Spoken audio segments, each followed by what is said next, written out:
Student ये question आप देख रहे हैं। In a certain region or space, the field is expressed as capital vector E is equal to 3x I cap plus 2y j cap plus z k cap. The value of surface integral over a closed surface bounded by x equal to 0 to x equal to 3, y equal to 0 to y equal to 2, and z equal to -1 to z equal to 2 is. 4 options. A option is correct, 108 units. Electric field का electric flux है। किसी भी vector field का जो flux होता है वो हमेशा surface integral of that vector field. यहाँ पे जो हमें इलेक्ट्रिक फील्ड दिया हुआ है तो ये इलेक्ट्रिक फ्लक्स जो कि ये close surface integral of electric field. Question इस तरीके से पूछा जा सकता है, verify Gauss's divergence theorem for the given function vector E over the surface bounded by these surfaces. x equal to 0 का मतलब होता है y z plane, x equal to 3 का मतलब भी वाई जेड प्लेन है, but it is parallel to x equal to 0 plane. तो ये y z plane x equal to 0 पे है, ये y z plane x equal to 3 पे है।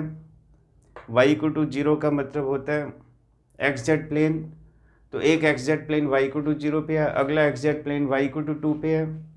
z इक्वल टू -1 का मतलब एक्स वाई प्लेन, एक एक्स वाई प्लेन -1 पे है, दूसरा x y plane z equal to 2 पे है। सो ये वेक्टर ही दिया हुआ है, ये वॉल्यूम ऑफ इंटरेस्ट दिखाया हुआ है, ये y axis positive x axis positive z axis, यहाँ पे 2 दिखाया क्योंकि y इक्वल टू 2, ये x इक्वल टू 3, ये z इक्वल टू 2, ये ओ ए बी सी आप देख रहे हैं, O A B C, O A Z के लॉन्ग है, ए बी वाई के लॉन्ग है। जाहिर सी बात है ये वाई जेड प्लेन है लेकिन एक्स इक्वल टू 0 पे। 3 इसी तरीके से एक्स इक्वल टू 3 पे आप देख रहे होंगे क्यू एम एन पी, ये देखिए ये वाई के लॉन्ग है, ये जेड के लॉन्ग, तो ये भी वाई जेड प्लेन है लेकिन ये एक्स इक्वल टू 3 पे। So and so on so fourth. Gauss's divergence theorem is a theorem which is used to convert surface integral into volume integral and vice versa.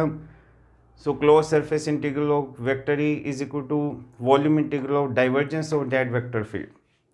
So del dot vector E कैसे निकालेंगे? Curly curly x acting on E suffix x plus curly curly y acting on E suffix y plus curly curly z acting on E suffix z. E suffix x i cap का coefficient है, E suffix y j cap का coefficient है, E suffix z k cap का coefficient है। Simplify किया तो ये 6 आ गया। Therefore volume integral of del dot vector E D we, del dot vector E की जगह ये 6 लिख दिया, और d V is volume element of parallelepiped, I mean to say d x d y d z. ये x की लिमिट, ये वाई की लिमिट, ये जेड की लिमिट। तो डी एक्स का इंटीग्रल एक्स होता है, लिमिट पुट करेंगे 3 - 0 3, डी वाई का इंटीग्रल वाई होता है, लिमिट पुट करेंगे 2 - 0 2, डी जेड का इंटीग्रल जेड होता है, लिमिट पुट करेंगे 2 - into -1 यानी 3, तो 108। तो आंसर आ गया। अगर वो कहे कि वेरीफाई गॉसेस डाइवर्जेंस थ्योरम, तो हमें यह बताना होगा कि अगर राइट साइड में 108 यूनिट है तो फिर लेफ्ट साइड भी 108 यूनिट है। कैसे करेंगे? तो close surface integral of electric field, तो this is vector E dotted with vector d S. अब वेक्टर डी एस जो है वाई जेड प्लेन के लिए outward normal i cap, x z plane के लिए outward normal j cap, x y plane के लिए outward normal k cap.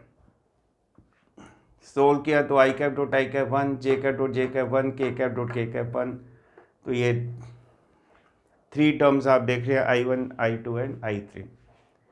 I1 को इवेल्युएट करते हैं, 3 time double integral x d y d Z.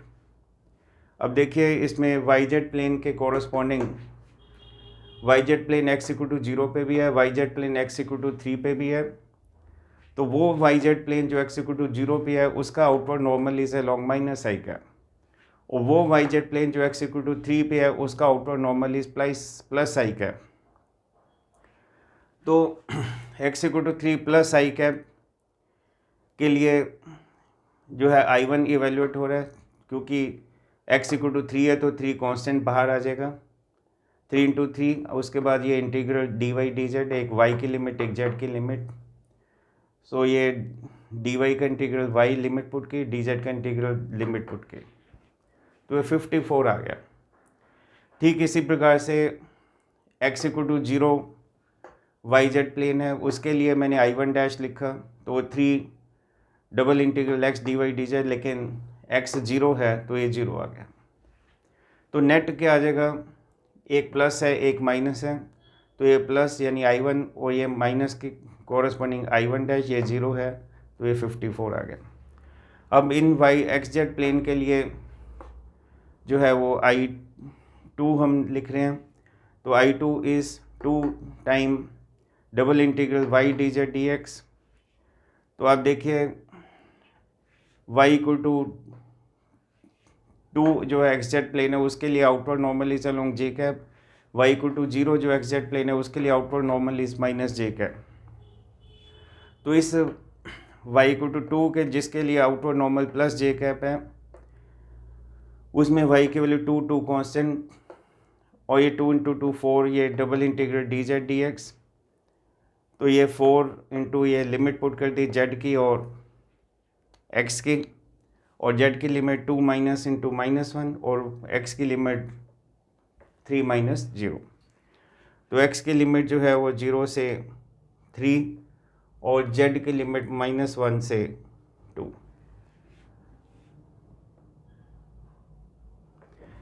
आगे माइनस जे कैप जो XZ plane है y इक्वल टू 0, उसके लिए मैंने I2 डैश लिखा, तो वो तो वैसे ही 0 हो जाएगा। तो I2 नेट क्या आ जाएगा, इसके लिए प्लस इसके लिए माइनस, ये तो ऐसे ही 0 है तो 36 यूनिट्स। फिर बारी आती है लास्ट में XY प्लेन की, तो उसके लिए टर्म जो है वो I3 जो है double integral Z d x d y, और ये डी एक्स है, तो dx जो है x की लिमिट 0 से 3 और y की लिमिट है 0 से 2, और तो ये z इक्वल टू 2 के लिए आउटवर्ड नॉर्मल जो है डेंसिटी इज अलोंग प्लस के कैप। तो ये लिमिट पुट की dx की लिमिट 2 माइनस 0, dy की लिमिट y यानी 3 माइनस 0, तो ये 12 आ गया। इसी तरीके से z इक्वल टू -1 के लिए जो आउटवर्ड नॉर्मल है that is along minus k cap, so we get I3 dash, तो I3 dash is equal to double integral z d x d y, लेकिन z इज -1 और dx जो है उसकी लिमिट है 0 से 3 और dy की लिमिट है 0 से 2। तो सिंप्लीफाई करके ये आ जाएगा -6, क्योंकि z इक्वल टू 2 के लिए प्लस है, z इक्वल टू -1 के लिए माइनस है, तो नेट जो आ जाएगा वो I3 माइनस इसकी वजह से माइनस I3 डैश, और I3 डैश खुद भी नेगेटिव है, तो ये जो है 12 माइनस इंटू -6 18, तो आई नेट क्या आ जाएगा, I1 net plus I2 net plus I3 net यानी 54 36 18 यानी 108। सो 108 इस तरफ आ गया, 108 इस तरफ आ गया। So we have verified Gauss's divergence theorem.